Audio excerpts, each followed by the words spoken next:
Hello, everybody, and welcome to Norm, the Cheers podcast that isn't. We've got me, Mike. We've got him, Dave. We've got her, Tookie. We've got it, Dewey. We've got everybody here to celebrate an episode that lived up to my expectations. I've been looking forward to this all season 3. I feared that I had built it up too much in my mind, and then we got here and I was delighted. It was as good as I had hoped it would be. All my knowledge of Albania comes from this episode, season 3, episode 16, Teacher's Pet, Albania. Oh, perfection. So good. Dave, did it live up to your memories? You know what? Like the whole episode, I thought was fine. Was like sort of like ranged from genial to pretty good, but Mm-hmm. that moment is just like a top for me. Is like a top like 3 Cheers moment and like a top 5 sitcom moment. Mm-hmm. I mean, it's not. I'm bummed because it doesn't surprise the song doesn't surprise me anymore. But Yeah. it's so delightful. It's so delightful singing it, and it's something that like my friend commented on Facebook that I can't think of Albania without singing the song, and that's the truth. No. Like I've never not finished the thought bordering on the Adriatic. Yep. Like it's It it's in your school, when we were of high school age, when something about Albania came up, didn't someone in your class start singing Albania, yeah. Albania? Yeah. And teachers didn't even get mad. They didn't even get upset when you started singing Albania. No, because Everything I know it's part of about Albanian Albania heritage. Yeah, at this point. from this song, yes. It is Albania's claim to fame. Now, Tookie, as someone who's potentially not as familiar with this episode, how did that moment strike you? I know I'm sort of starting in the meat of the sandwich, but I wanted to go there. It was a moment. It was odd. I didn't know how to process it. I wasn't not delighted by it, but it was like, oh, this is happening now. It was. I kind of at in that moment, I empathize with people who have a hard time suspending their disbelief when watching a Broadway musical because people just broke out into song for no reason. But this had the best reason. This I is mean, how yes. he remembered everything about Albania. And he got an A. He got an A. 40 years later, I know their chief export is chrome, although now it's crude. Ah, Now it is crude. And it's funny because I found out that it was crude, and for years I thought I misheard it. And it wasn't chrome, it was crude. And then I did research for this episode and realized it used to be chrome. It was chrome. That is what Coach was singing, and later became crude. Also, later on, was no longer a communist republic or red regime by 1992. However, Sure. at this time, it was factually accurate. And they had to look that up in an atlas oh, because they 100%. did not have Google at the time. Ken Levine, who does a blog that we've referenced a couple of times, talks about this episode on it. So there's some fun information in there. Just saying, I don't know exactly who wrote what, but I know Sam Simon was a part of it. I know I wrote part of it, and we just had to get out we just had to get out the encyclopedia and look up information about Albania, and we set it to the song of When the Saints Go Marching In, and that's what we did. I want to know how many countries and how many songs. They didn't talk about any other songs. We know we've got Taiwan, Taiwan on the Sea, the China Sea. I don't know what song that was set to, but that's the only other one that gets any play, and they don't Mm. talk about recording anything else or writing anything else. I interpreted that as "Fly Me to the Moon." It might be.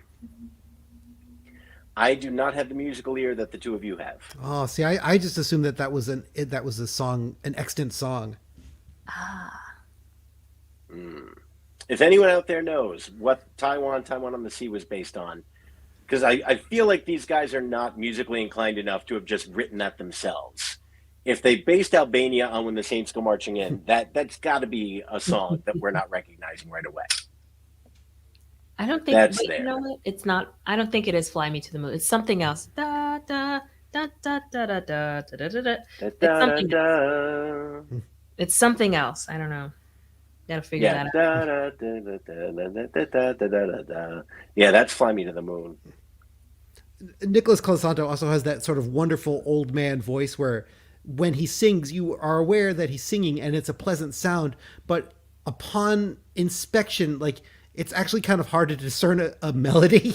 Ah, It's like camouflage singing. Like you're it's like happening. You're like this is pleasant, but then when you listen, you're like this. I don't actually know what song this is, and I'm not sure there is actually even a melody involved in Yeah. this. Yeah, like it took me a while to pick When the Saints Go Marching In out of what he was singing. I will say, who's the best old man singer now? Tony Bennett. Sure, 100%. Yeah, Yeah, I have no problem giving him the crown. yeah, by far best old man singer. Uh, Robert Morse in Mad Men did a very nice old man musical number hmm. in the episode where he died. Oh, Yeah. I only saw an episode of Mad Men, and it was the finale, and I had no idea what was happening. The finale was okay. It tied up a lot of things well, but yeah, I can't imagine watching that if you didn't watch the whole series and having it make any kind of sense. But Robert Morris played kind of the senior partner of the firm, like sort of the president emeritus, and he dies in one of the episodes. And the finale of that episode is him singing "The Moon Belongs to Everyone," and it's a really lovely old man musical number. It's very nice. I All try. right, but we, what is it? I trust. I trust what you mean. All right, so Dave, when Teacher's Pet premiered, what was going on in the world? Speaking of music, this premiered on January 31st, 1985.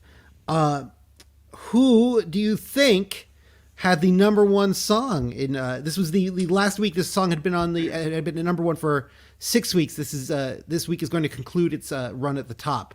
But it's I'll give you a hint, it's a musician who's still relevant and in the news today. You each get one guess. And in the news. Relevant and in the news today. And then what was the other context? Their hit had just finished their sixth week at the number one spot. It's the title track to their second album. Their first album was self-titled. Is it Bon Jovi? Nope. Is it Madonna? Ding, ding, ding. Tookie Kavanaugh with the win. Like a Virgin is the number one song in America for the final week. Wow.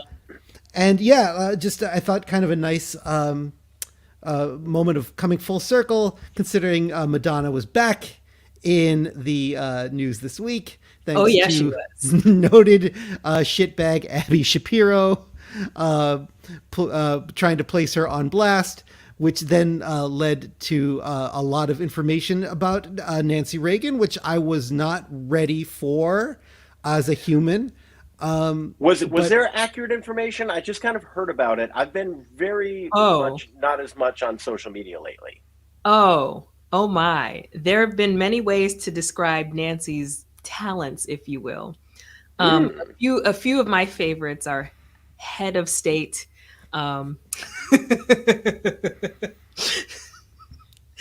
Gluck Gluck 9000 as a superpower. Oh my gosh. Goodness. So many. So much stuff I learned this week. Once again, like, don't come for Madonna unless you are prepared to unless you're prepared to have the floodgates opened on at the time beloved figurehead and in retrospect horrible human being in a lot of respects, Nancy Reagan. Apparently we learned a lot about her proclivity for giving oral sex to studio heads during the in the 40s, which then also like led to this kind of terrible examination of like, well, that's kind of was the expectation for a lot of actresses on lots in those days. So really want to thank Abby Shapiro. I won't show her tweet because I don't think anybody should follow her. But want to thank her for, I guess, making me feel kind of just gross for a week. But also reminding me that like Madonna has been doing Madonna stuff for a very long time and continues to do Madonna stuff. My goodness, I missed some things. Okay. My Dig mom, yeah. dig Oh, in, Mike. Just dig in. I don't know that I want to visualize Nancy Reagan in this way. oh, she earned it. Uh, Oh, my, terrible person. yeah. I'm not defending. My mom was a huge fan of Madonna with her Madonna up through her second face. My mom was a huge fan. Uh, What would you say is Madonna's second phase? face. Oh, face. Oh, okay, gotcha. Which, like, no disrespect, we love different eras of an artist and accents. Um, yeah, no. So that's where I developed my love of dance pop music. Madonna's early work, yeah, to, Solid. up to the Vogue era, love that stuff. Um, Her Ray of Light phase, I didn't understand it, uh, but yeah, Yeah. Have to say that's one of my like hidden Madonna gems is Ray of Light. I really like that. I like that particular track for some reason. I It just didn't hits get me right. it. I didn't get, but I liked her song on the Austin Powers soundtrack. Yep, that was a good one. Yeah, I yeah, don't remember that. it's okay, Mike. You'll be Man, I'm not getting any references tonight. Wow. All right. Well, Well, I'm struggling through. you All know right, me, Tookie. noted dance pop enthusiast Dave Rabineau. I believe you won that award at what was it? When did we get awards at college? What was that called? Was that Commencement. convocation? Commencement? Convocation. That's it. Convocation. Noted dance pop enthusiast winner David Rabineau. Yeah, it was a short speech. I try to keep it tight. respect. Tookie, what happened in this week's cold open? Oh, before I get into that, I will also say that speaking of unnecessary conservative politics on my social media, for some reason, I've been getting a whole lot of Facebook, maybe targeted, but definitely not. I don't know, targeted as a troll, but Facebook ads nonetheless, promoting like Patriot shirts and thin blue line and like a whole bunch of mess all up and down my feed. Patriot lumber, like firewood. Wow. It's just like weird, just weird stuff, right? And every time that any of those ads come across my feed, I report it for sexually inappropriate content. Nice. That's my go-to move now with those garbage conservative ads.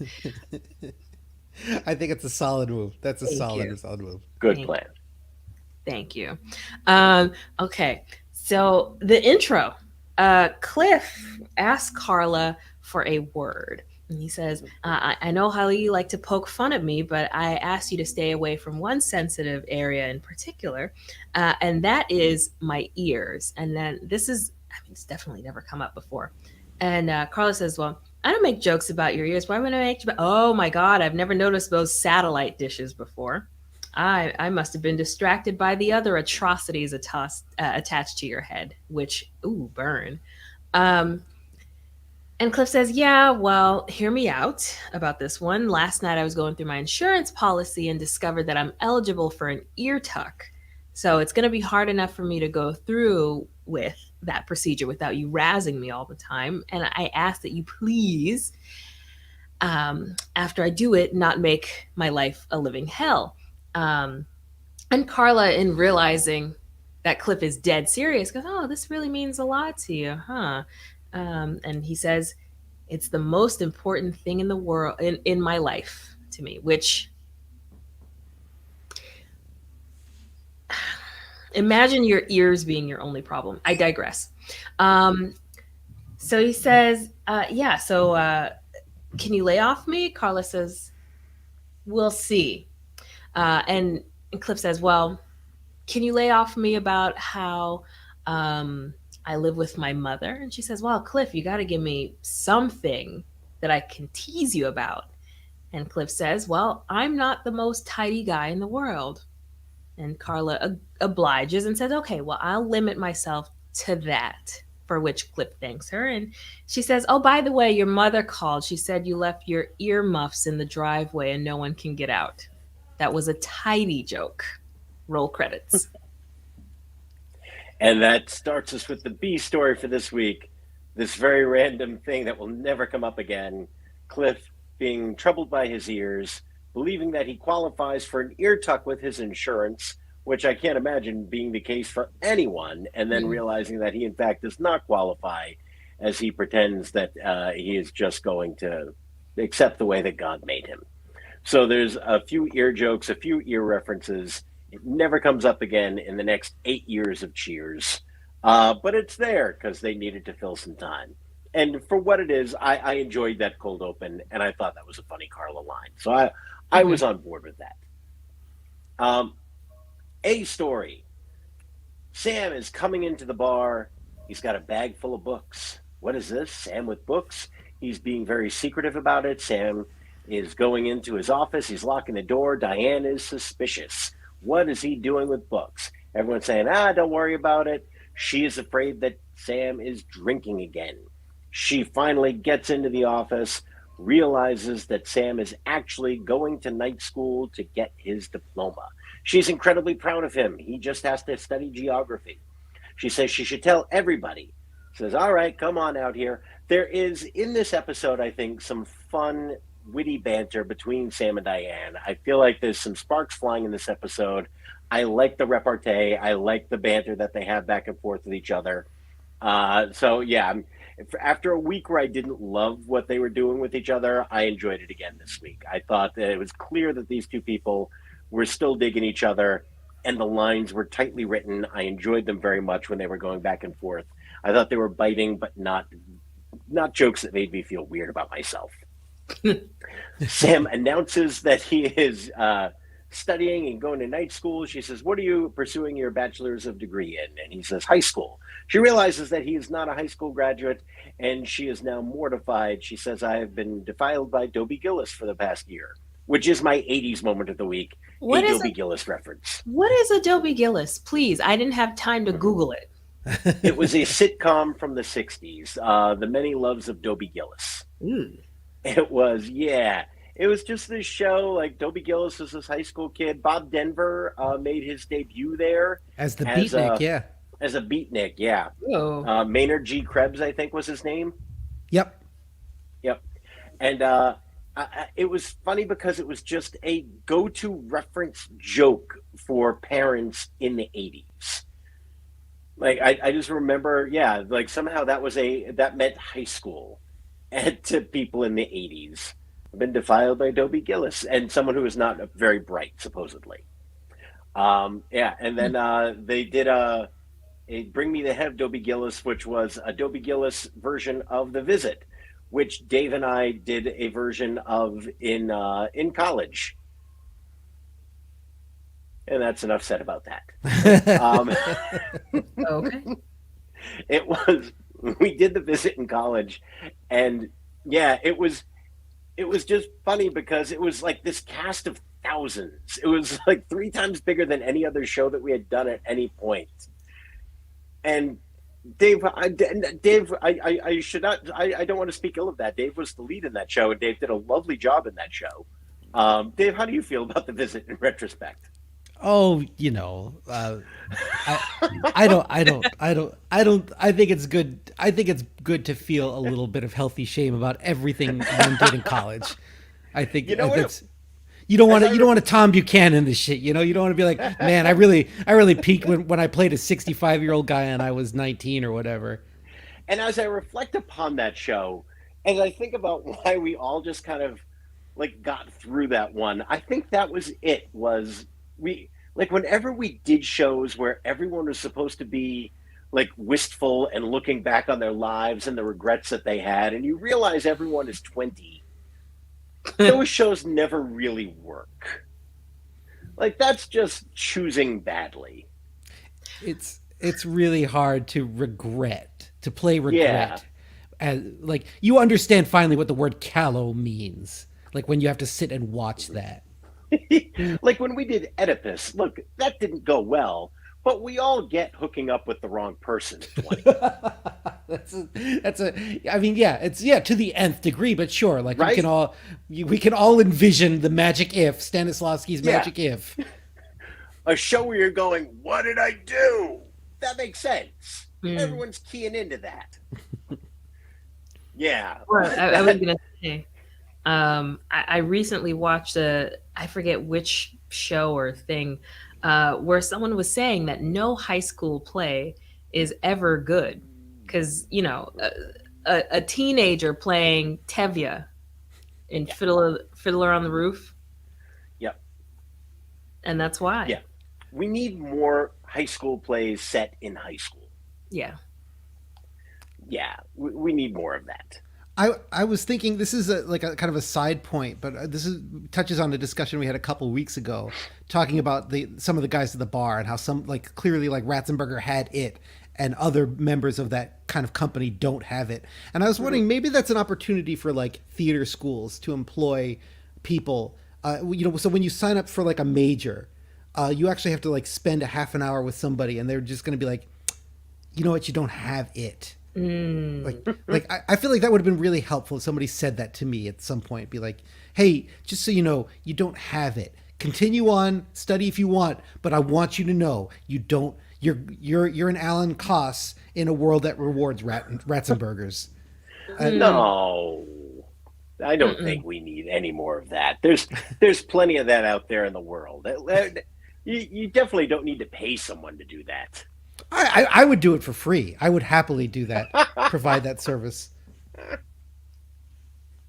All right, let's get off the many loves of Dobie Gillis and back into our A story. So it turns out that Coach also has not finished high school. They decide they're going to do this together. Sam just has to finish geography. Coach has years to catch up on, but is going to start with geography. They start getting the highest grades in the class consistently. And somehow, Sam is doing it without studying. Coach mentions their beautiful teacher. Diane realizes what is going on, goes back into the office to accuse Sam, who readily admits exactly what's going on. He is sleeping with his beautiful teacher, Miss Purdy, and she is giving him good grades because of it. She convinces Sam that he needs to come clean. He has a very funny phone call. I don't know why. I love the way Ted Danson plays this phone call. Just the idea of like, look, I'm not trying to do anything, but I mean, if she's going to say that she's naked, I just feel like the polite thing is to also pretend to be naked. Like, that's just courtesy. This was like this is like the Danson, where you're just like, I understand why this guy has now worked for 50 consecutive years. Like, yes, he's just, it's so easy, and it's like, and everything that could be so horrible is like, maybe more so than in any other episode, is like the cramming joke is so unpleasant. Yeah. And and it works. He wiggles like a funny little joke out of it without leaning into the grossness of it. I remember encountering an adult magazine in my home. I don't want to call anybody out, but someone in my home had an adult magazine which had a cartoon which featured a version of that joke, which was not delivered in nearly as pleasant a way as Ted Danson managed to wrangle that joke. And I was mortified listening to it, remembering it, but I was grateful that for NBC's sake and for my sake that he delivered it the way he did. God bless Ted Danson. I really feel like he and Shelley Long had a great episode this week with each other. Like, there were lines that could have been weird, and I felt like they really pulled them off and made them work with each other in the way that they were delivered and the way the person received them. I thought they both really did them well this week. So he acknowledges that he needs to do this, tells her that he wants a grade based on merit, goes out, wants Coach to help him. Coach is now angry, said, I'm tired of bailing you out, storms out. The guys had offered to help him before Coach stormed out. He says, you guys know squat about geography. Then he turns to them apologetically and saying, can you guys help? And they do a very funny little almost half vaudeville bit where they play just two very stupid guys. And right made me laugh both times I saw it. I enjoyed it very much. They leave. He asks Diane if she can help him. She says, I have an evening planned with Frasier. We're seeing some experimental theater. I would skip, but I feel obligated since the final act is in Frasier's living room. which made me feel like we were back in college theater class again. It was very funny. And I then didn't. Coach comes back in, says he's going to bail him out.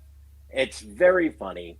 That's when Albania happens, realizes that that's how he's been learning geography through the mnemonic device of music, and that's how they're going to cram for the rest of the night. And somehow, no one is minding the bar at this point. In this episode, more than almost any other, I feel like no one is working. Like Sam and Coach are gone all the time. Diane is reading because she's 6 months pregnant at this point and has to be behind the bar as far as possible. Yeah, Carla's like the only one working in this bar that is unusually full for almost this entire episode. I didn't understand though the Frasier's living room part. Like, should I have taken that as part of the show or innuendo of some sort? No innuendo. It is very much just, especially in the 70s and 80s, there was experimental theater was kind of in your face and avant garde. And so the joke was simply that this is such experimental theater that the final act is actually taking place in Frasier's living room. Oh God, my nightmare.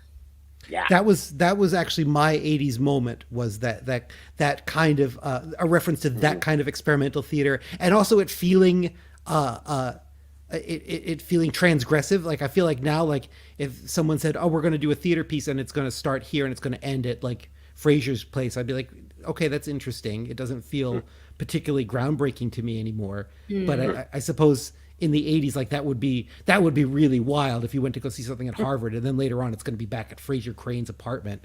Yeah. Yeah. Yep. They come back in. Coach has gotten the highest grade in the class again, an A. Sam gets a D, but that means diploma. He passes. And he's feeling very dumb for just getting a D. Even though he passes, he's very down on himself. Now, Diane says, "So what if you don't realize that the capital of North Dakota is Pierre? The important thing is," and he says, "No, it's Bismarck." And everyone's shocked that she doesn't know that Bismarck is the capital of North Dakota. Everyone laughs like it's this weird high school nightmare. And Diane doesn't know the capitals of the states. She gets South Dakota wrong. She gets Oregon wrong. And it makes Sam feel much, much better, which leads us to the question. And she says, if ignorance is bliss, this is Eden. Did Diane do that on purpose to make Sam feel better? It seems like that's implied. Cut to credits. I did not have that thought. Me neither. You know what? I especially didn't have that thought based on last week, knowing that this is someone who is equally competitive as Sam. Yeah. Like, it's hard for me to like. It takes a lot for Diane to like, kind of. I feel like we've seen her do that. Like we've seen her like drop her status in response to Sam being in danger, but it like this didn't seem like it earned like an intentional kind of like an intentional kind of like lowering of defenses. Yeah. I think I agree with that. But as I watched it both times, I felt like there was the possibility that that was being left open. That if ignorance is bliss, this is Eden. And she's saying, like, it's so obvious that I'm doing this on purpose and they don't know, but let them have this. I hear that. I don't think you're wrong. I guess I never thought of it in that way on watching that. I do think. Oh, go ahead. Sorry. Oh, well, no, I was going to say, like, yeah, maybe we're not giving Diane enough credit in this regard. Possibly. I do think like this episode really kind of finds the Diane that we're going to like spend the next couple months with, or the next couple years with. That very sort of like, kind of, you know, it's that sort of like pomposity. Like they this episode really kind of like, I think, blows that up. You know, really starting with when she is affronted by the fact that when she realizes Sam doesn't have a high school education, that level of kind of like, of like snootiness. They're going to get a lot of mileage out of that. And it starts to like, it's one of those, I really felt I could see like them really starting to make Diane the butt of the joke going forward. Like you could, this episode like handles it really nicely. it's still kind of warm in there, but you can see the seeds for how this bar is going to like sort of turn on her, even in that sort of last sequence when literally everybody is laughing at her for something that like is not a particularly egregious mistake. Mm. Yeah, it is an interesting like what the next year and a half is going to be for Diane. Hmm. Yeah. A year and a half, like 2.5 years. Yeah, no, we're only halfway through season 3, so 2.5 more years. When we Thanksgiving, I snuck ahead and watched that sort of classic Thanksgiving episode that night. Oh, Thanksgiving Orphans, yeah. Yeah, and that like this Diane is now in full flower in that episode. That this very like sort of like Elitist. Kinda, elitist. Yeah, totally. Mm-hmm. Yep. huh. It's like you could kind of see it, like the tracks are being laid right now. Yeah, yeah. Um, so interesting, somewhat sad note in the Ken Levine blog, he also references that this may have been the last episode that Nick Colasanto filmed because things were presented out of order. He makes a point of saying he was very frail for this episode, but Mm, really pulled it out and was so incredibly charming when he was doing that song and really selling it. So you can feel some cuts where Nick was probably struggling with his lines, and it might have been because they presented things out of order. This might have been the last episode that he shot, and was probably the last episode that he was a big contributor to. he didn't look great in some Yeah, shots. In some no, shots, I was like,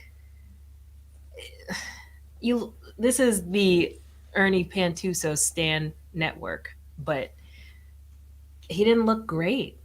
no, no. I mean, he's at death's door in this episode.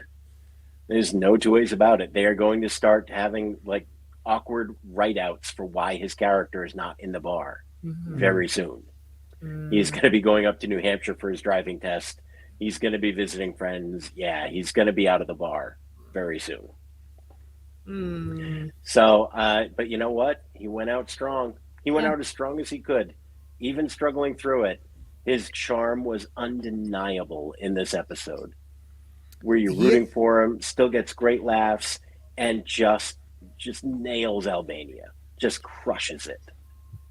yeah, like yeah, like you say, like somebody who's really close to expiring delivers a thing that like to this day like we, like we remember him every Mm-hmm. time that stupid country comes up. Yep. It really is kind of amazing. Yeah. I don't know that anything in the world I associate with a country more than this song with Albania. If the name Albania comes up, I have to sing this song. I can't It's not do it. when during the influx of Eastern European players into the NBA in the early '90s. Mm-hmm. Every so often, you'd get an Albanian player, and yeah, every single one Yep. was serenaded. I don't know what the national anthem of Albania is. I know what it should be.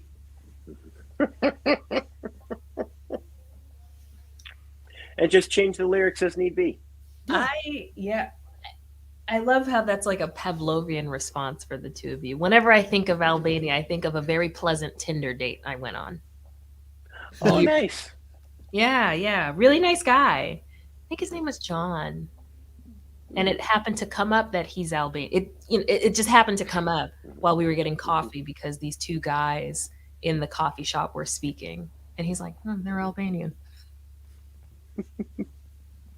Nice. Was he from Albania or just have Albanian family? I think his parents are Albanian, and that he's American. Yeah. Nice. I Uh, didn't talk to him. We didn't stop texting after that date, but it went very well. It was a good mm, date. We just fell out of touch. oh, Eh, sad. I eh. don't know what the I don't know what the Tinder etiquette is, but I'm glad that you have positive remembrances of it. Not all Tinder dates ended in flames, okay? There I you have go. very fond memories of when I matched with a burrito. We had fun Hmm. chats, and then I matched with Space Ghost um, and Zorak. Brock swiped left on me, which was disrespectful. Garfield. I got a swipe right from Garfield, which was nice. Sweat And left is bad, right? yes, yes, Correct. Okay. yes.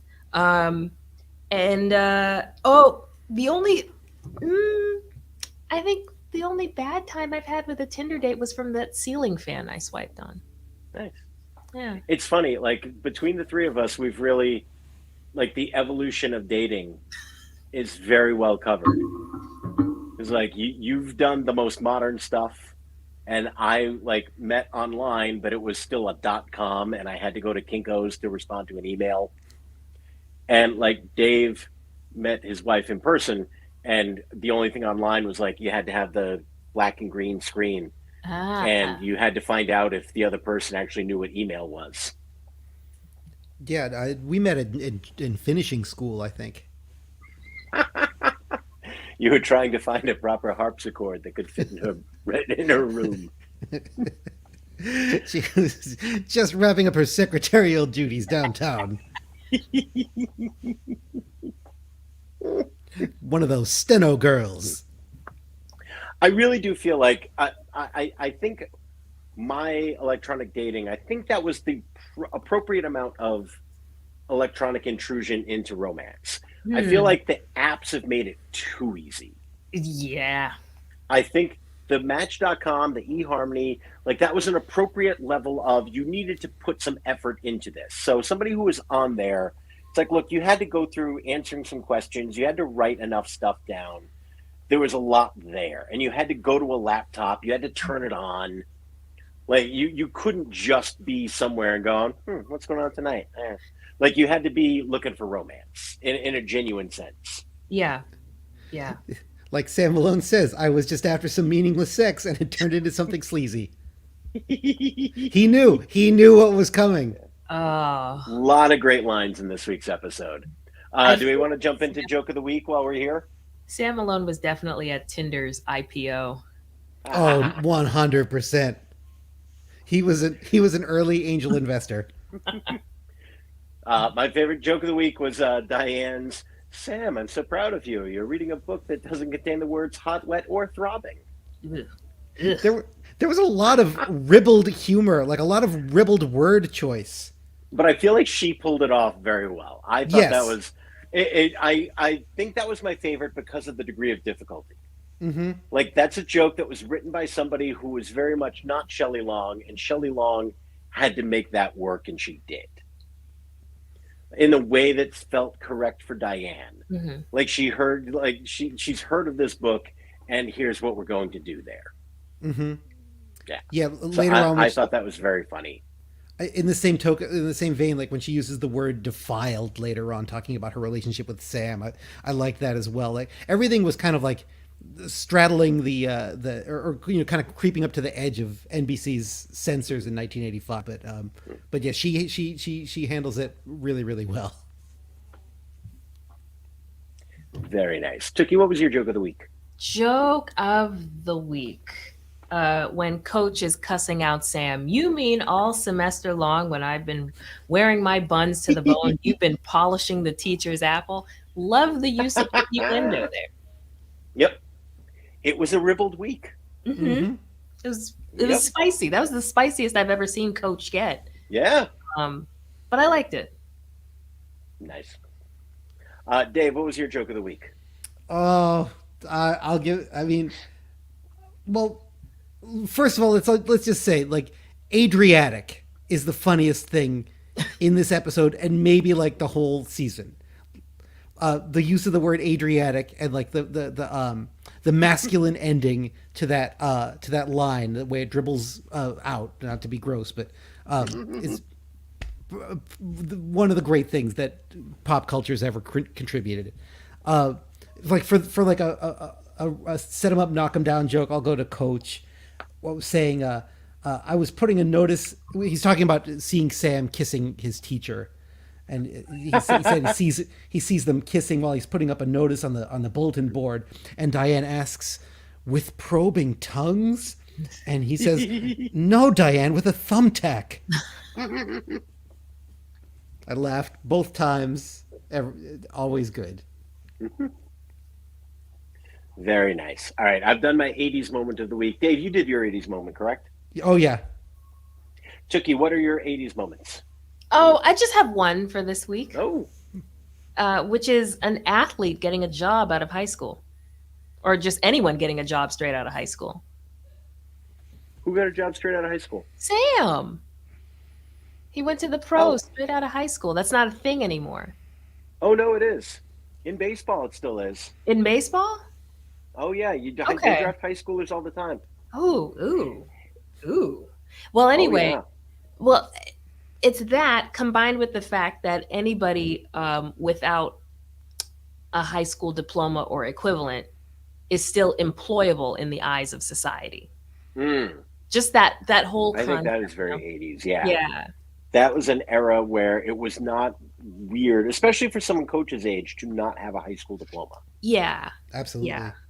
So, Yeah. it's always been, at least with my generation, I don't know what's going on with, I think because Gen Z is at least now old enough to see the BS, they might Hmm. not fall into the trap that millennials fell into, where like all I heard as a kid, you gotta go to college, you gotta go to college, you gotta go to college. Yeah. Now, and now Joe Biden is not canceling that debt he promised to to wipe out. But yeah, the idea of anybody still being employable in any capacity without even a high school diploma or equivalent, I think is very of that time. And Hmm. I didn't realize it was just for baseball players, but I'm thinking like NBA, they you definitely have to do at least a Hmm. year in Yeah, in the college. NBA, the current rule is so in the four, if you want to call them the four major sports leagues in North America, Mhm. um, or at least in the U.S. and Canada, in baseball and hockey, it is common for you to go basically from high school to the pros. Some of them do go to college, but especially in hockey, it's like you do juniors and then you get drafted quite young. Hmm. Yeah. So in baseball, they've started going to college more than they used to, but they still, generally speaking, a lot of, especially the top prospects, go straight from high school to minor league ball. Although they usually finish high school, it's not as common to say like, "Oh yeah, the spring training's in February, let's go." Hmm. Usually they finish high school, and the draft is later now, I believe. Yeah, I think you're right. The draft doesn't happen until the summer. So that is not as common, but it is very common in baseball to go from high Hmm. school to minor league ball. The NBA, you have to go for 1 year, but they keep acting like they're going to repeal that pretty soon. Yeah. Yeah, well, they've already started. You can go, instead of going to college, you can do a season in the G League with their developmental team. So I don't know how I feel about it. On the one hand, I would like, it feels exploitative for these teenagers to come into, this adult league very early when a lot of them are not prepared for it. But at the same time, it does feel like restraint of trade, and LeBron James was certainly ready to do it, and Kobe and Kevin Garnett. So I don't know that it's okay to say that you can't employ an adult who could potentially join the army if they so choose. Yeah, but I feel very weird about that. Yeah, the Kobe's and LeBrons, and even what, Carmelo? No, he did Syracuse. No, Carmelo but the did the Kobe's Yams. and the Kobe's and LeBrons and Kevin Garnett's, they're Hmm. just a different breed. Yes, Whereas a lot of but you guys, don't know who the breed is until they're there. I mean, who was yeah, the guy? I think it was 2 seasons after Garnett who got drafted third overall to the Clippers, hmm, which was part of the Darius problem. Miles. yeah, oh yeah, Darius Miles, who a yeah, lot of people said was the next KG, yeah, and flamed out. You don't know who they are until they get to the league. right, yeah. It's But hard.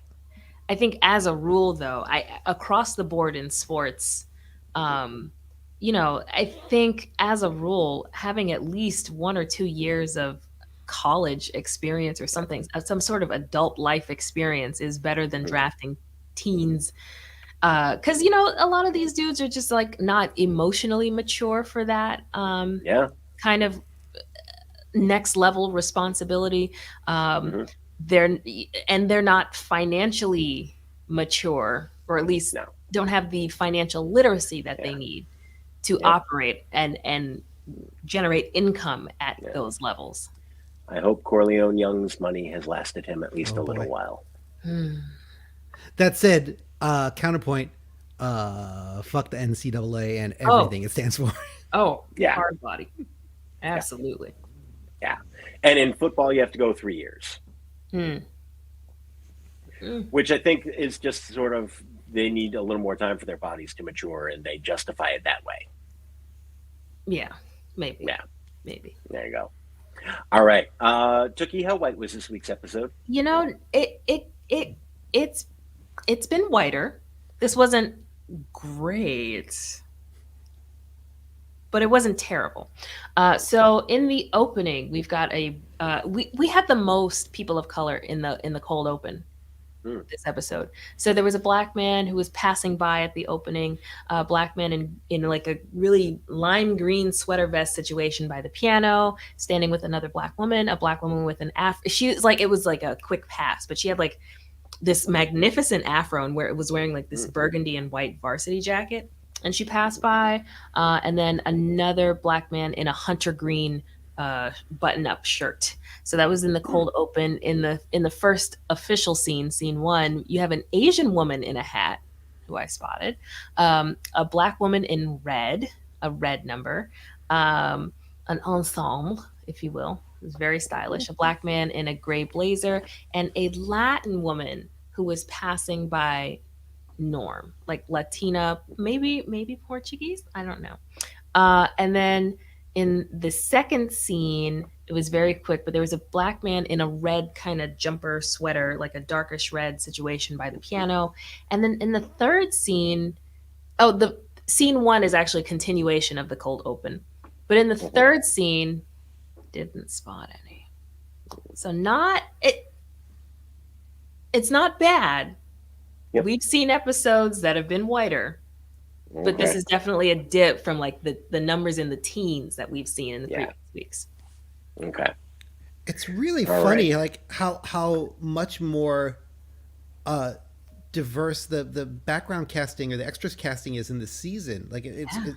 but it's also like it's somebody was like obviously advocating back, behind the scenes for that, but like it's I guess it's not that surprising that advocacy didn't reach, you know casting proper. Yeah. Yeah. It's interesting considering that the anchor of this Thursday night lineup that Cheers is a part of was a black family sitcom. Mm-hmm. You Yeah. wonder if maybe that had something to do with at least saying, look, you have to get some diversity in here. You Right. don't need to change the main cast. I get that they're there. We've already got a big main cast, but do a little bit better. Mhm. Yeah. All right, Sam Creepy Quotient. Interesting week. You could make an argument for a very high number. You could make an argument for him doing the right thing and potentially having a slightly lower number. I Where's your number at? I'm going low. I'm gonna go at like a 5 this week because he's Mm, self-aware. Okay. This is self-aware Sam Malone. You hmm. know, yes, I mean, and they play it for laughs in that first scene or the second scene in the office. He knows he's doing the wrong thing. He knows what he has to do, and then he goes and does it, and then he knows. Yes, yes, I'm naked. Yes, fine. But more to the point, this is a self-aware Sam Malone, and like when he's self-aware and when he's understanding of his foibles, he's less creepy. He's not being managed by his id. He's being thoughtful. So I'm going to give him a 5. It's an interesting argument. I think I could get on board with that. He makes a number of sexual jokes with Diane, but not overt in its way. It's almost like, look, she makes jokes with him first, and he basically says, "I always gave you an A for effort." And those, yeah. So it doesn't feel completely over the line, and the fact that he does do the right thing and seemingly did not ask for this reciprocal treatment from the teacher, I was just like interested in her. Um, yeah, I'd probably be in the fives somewhere. I'm actually around a 7. Mm, Uh okay.